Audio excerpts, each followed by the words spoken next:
Hi, welcome to my home. My name's Melissa McNeil. I am currently employed with Nuwasa Kandaswin Tag as a support worker. Today, what I'm going to be doing through this video is sharing with you a new idea or a new twist on an old delicious recipe. What I'm going to be doing is making Indian taco pockets. For Indian taco pockets, what I'm going to do is I'm going to start first with the meat.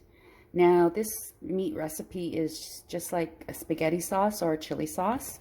What I'm going to be using is a package of ground hamburger.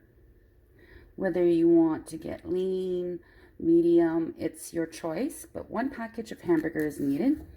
I'm going to take red pepper flakes, which has a little bit of spice to it, garlic salt, or you can use garlic cloves, so up to you, but it's easier to use the garlic salt, pepper, salt. I prefer either real salt, Himalayan, or sea salt. It's healthier, but you can use what salt is available in your home. I got paprika. I'm gonna add a little bit of parsley, tomato sauce, or what we would call pasta or spaghetti sauce, and canned stewed tomatoes, whether they're diced, cubed, whatever you would like, it's your choice. So these are the basic ingredients I'm going to be needing, and I'm going to start with my meat ingredients first to start this Indian taco pockets. So let's get started on cooking the meat sauce. Okay, so like I said, I'm going to cook my ground hamburger very well in the saucepan. Once it's high and cooking really well, like you've got the burner on high, turn it down a bit so you don't burn it or overcook your ground beef or hamburger. And then, like I said, after that's done, you're going to drain the fat off, and then we're going to add in the spices, the sauces, and then it's ready to cool off, and we're ready to move on to making the dough. So, my hamburger is cooked well. I'm going to turn it down, and like I said, I'm going to strain the fat, drain it. Sorry, we're going to drain the fat. So what I'm going to do next is I'm going to take my spices and my herbs, and I'm going to put them into my well-cooked ground beef that's been drained, the excessive fat. So I would say, and everything's depending on your taste. Sorry, my fan is pretty high. I hope you can hear me. Everything's to your taste. So I would say probably, if you like a lot of pepper, maybe a half a teaspoon of pepper for a little bit more spice. If not, go with a quarter. I would say take about a teaspoon, depending again how much sauce and how many people you're cooking for, and put some of your salt in there. And I would say, again, it's going to depend on how much of a kick you like in your meat sauce. I'm not the person who likes it hot and spicy. So I'm going to put about a half a teaspoon of these pepper flakes. I would say a half a teaspoon of garlic salt.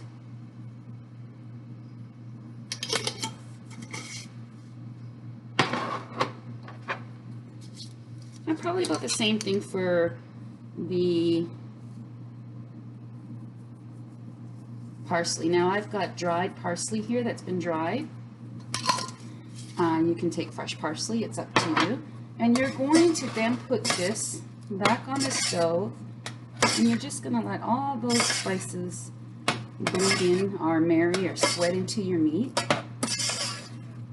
Keep stirring, and remember to turn your burner down.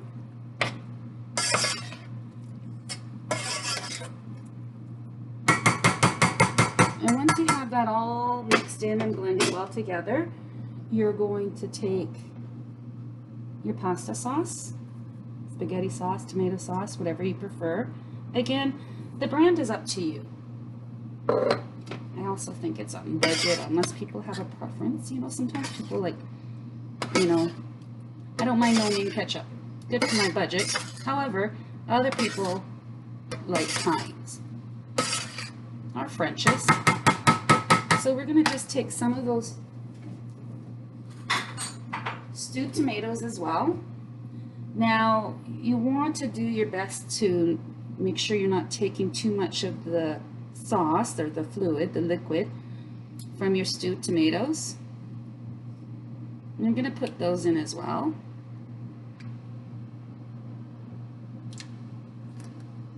I'll give you a little cheat sheet note here. You can make your meat sauce right from scratch with your own herbs and spices, however which way you and your family like it. Or you could just take yourself a package of chili spice from Old El Paso or wherever, and instead of doing it right from scratch that way, you could just put in that one package of chili spice. Okay, so there we go. Here is my meat sauce for my Indian taco pockets. And then what I'm going to do is I'm now going to take that meat sauce and I'm just going to turn my burner off and I'm going to put it to the side, and I'm going to let that cool while I'm making the fried bread dough. 1, 2, 3. On to the second part of the Indian taco pockets.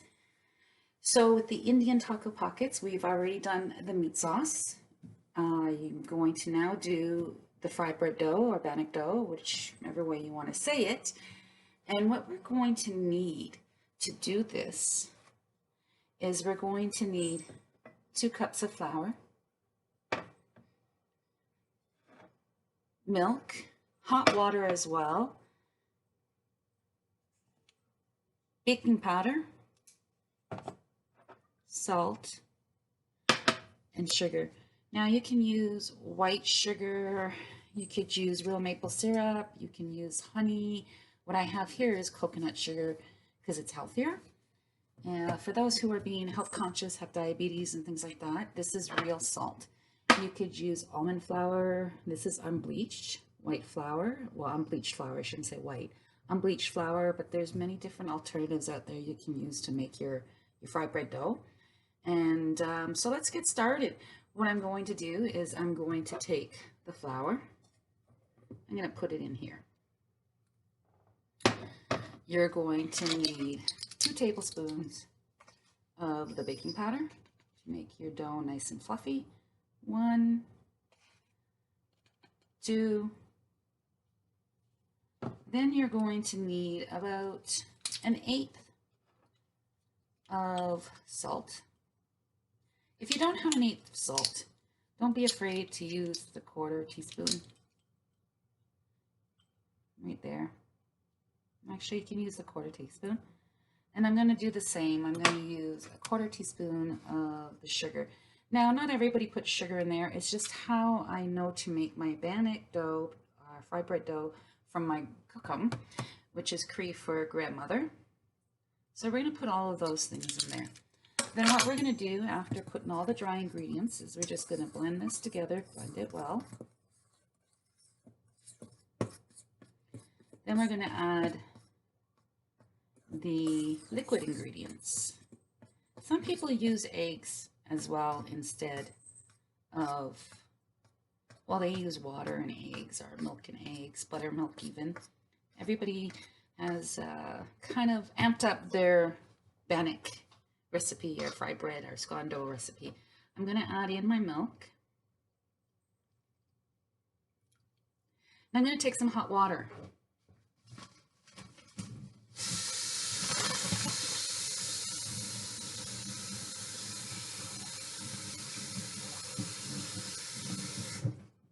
So I've taken hot water, 1/2 cup, 1 cup of milk, 1/2 cup hot water from the tap. Doesn't look the greatest because it's hot water. And I'm going to put this in here as well. And the reason I like using the hot water is I find it really activates the baking powder. So now you're just going to blend this up really well. The consistency of the dough should be like Play-Doh, a kid's Play-Doh. So if you find that your dough is just too sticky or too moist, too wet, just add in more flour. If you find it's too dry, you're going to add in, see? You'll add in, if you find it too dry, more liquid, whether you want to use your buttermilk or your hot water. Okay, what we're going to do is we're going to need to put some flour on our hands, keep the dough will stick to our hands. In order to do your best to keep the dough off of the counter, like to be able to clean your counter and not have the dough stick to the counter too much, you need to be able to, put some flour down on your counter or wherever you're going to be kneading your dough. And then we're going to take the dough, here we go, and we're going to knead the dough. We don't want to knead the dough, you just want to knead it a little bit. See, it's very sticky stuff.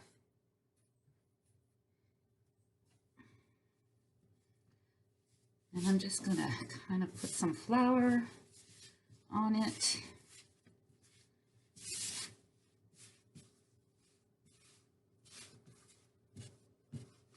It's great to do this with your children too. It's a great sensory, it's math, it's science, it's chemistry all together.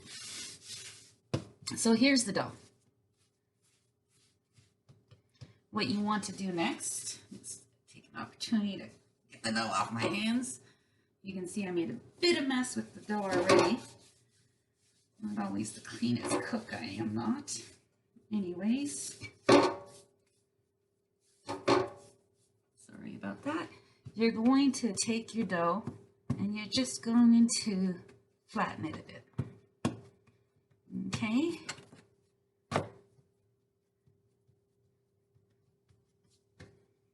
Now my cook always taught me that you take your fork and you poke your dough with holes. I know some people put slits in them, but I'm going to use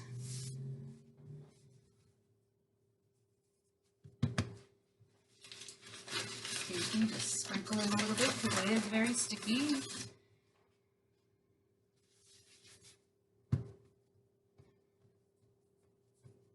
I would say that's about 1/4 inch flattened.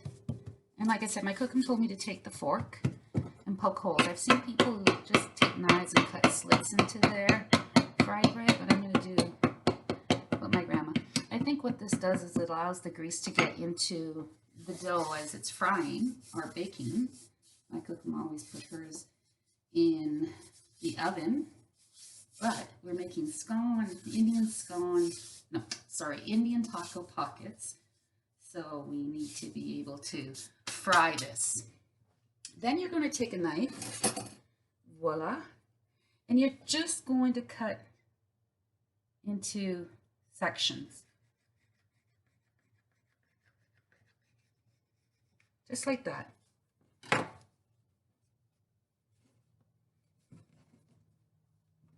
And then you're going to cut into sections again.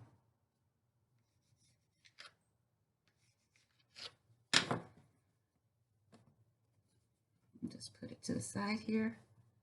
Sorry, I just a little bit sticky to there. So I'm cutting this dough to get it all ready to go into the frying pan with the grease. What you're going to do is take your frying pan and you're going to put about 1/4 weight of oil. I would say you'd want to use probably vegetable oil. That's a good oil to use. If you can afford it, and you like using only just, let's say, olive oil, then that's what you can use. My grandmother, again, used to use pure animal fat, lard, animal lard fat. She loved that stuff. So what I'm going to do now is I'm going to take my pan and I'm going to put grease in it. I'm going to heat it up, get it ready to fry the bread. Now it's on to frying the fry bread, as everybody calls it, fry bread scondo. As you can see, I've made my dough, have it all ready to be fried. I've also taken another pan and I've lined it with paper towel, and that's where my cooked fried bread is going to go, in there. And so right now, as you can see, I have about a quarter vegetable oil grease in my pan.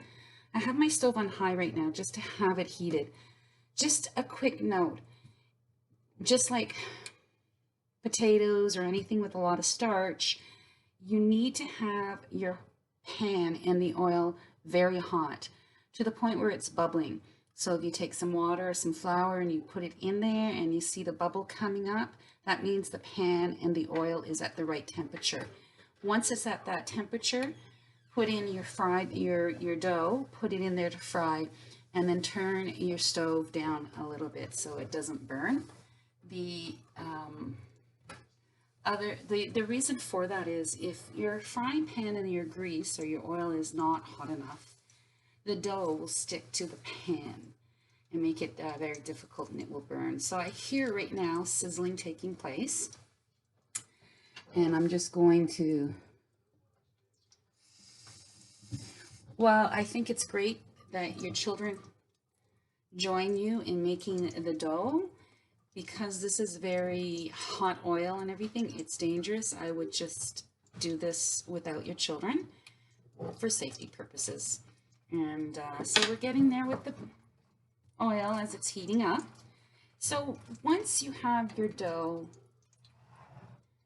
fried, like I said, your meat sauce has already been done, put aside, cooling off. You fry your bread. You're gonna then take your mixture, and we're gonna make the Indian taco pockets. You're gonna take, like I said in the clip before, your green peppers, slice them up, dice them up. Your fresh tomatoes, do that as well. Cut them up, dice them up. Chop up some lettuce, and I would then have some sour cream if you want, some cheese, and that's going to be the toppings. Okay, so now we're going to put in the dough to fry it up as the final cooking part to be making the Indian taco pockets, sorry. Sticking to my hand.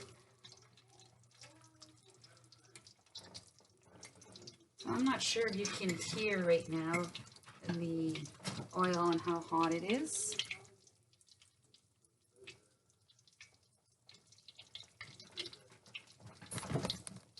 Kind of look like fish as they're frying.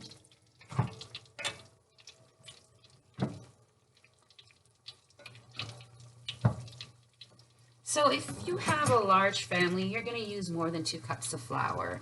You're going to, depending on how many people, maybe have 3 cups of flour, a little bit more salt and sugar and all of that. That all depends on how many you're feeding. You can double the flour and like double your recipe. That's up to you.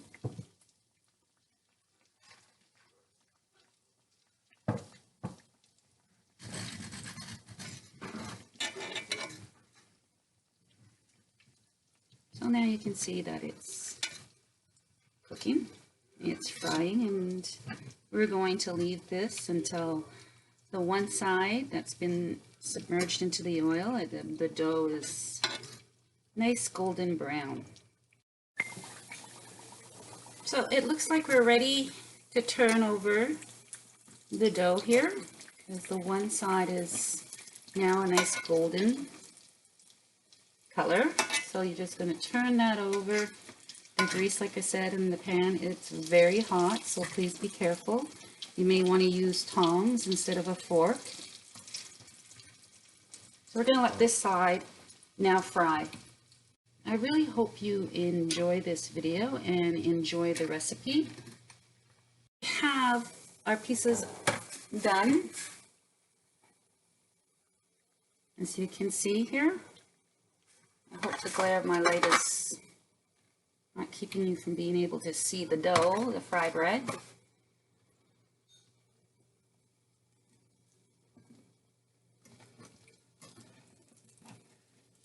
I'll add in my last pieces.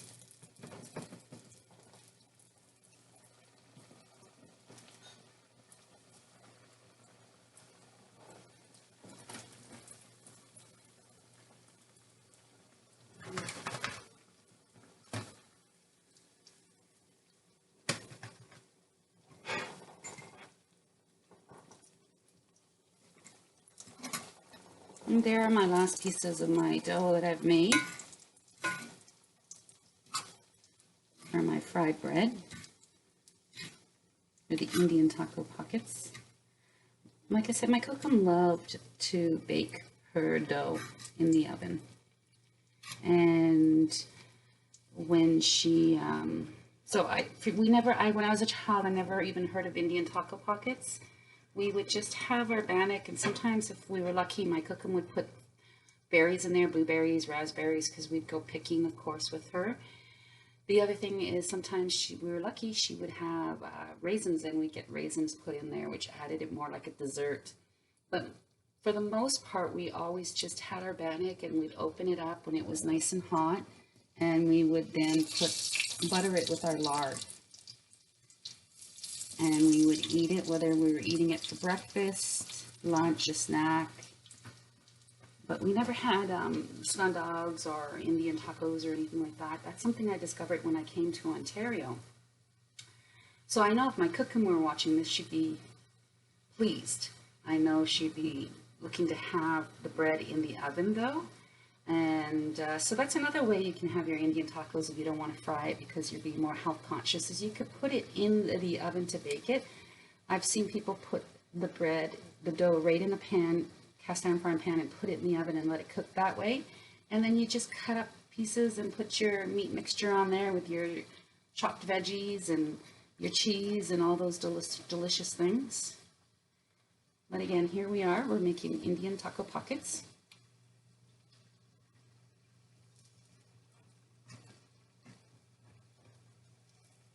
It's quite interesting because taco pockets, you know, it's kind of like pizza pockets. I'm going to give you another cheat sheet. If you don't want to go through the process of making the bannock and the fry bread dough and all of this, just go out and buy pizza dough. And what you can do is use that pizza dough, put your meat sauce in the middle of that pizza dough, flip it over, close it with a fork, and put it either in the frying pan or in the oven. But this makes it kind of unique. So that's how you can make your own pockets.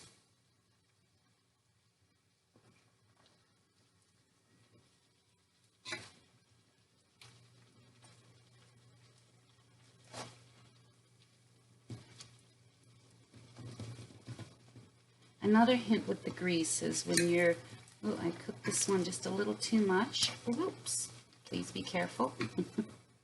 Ooh.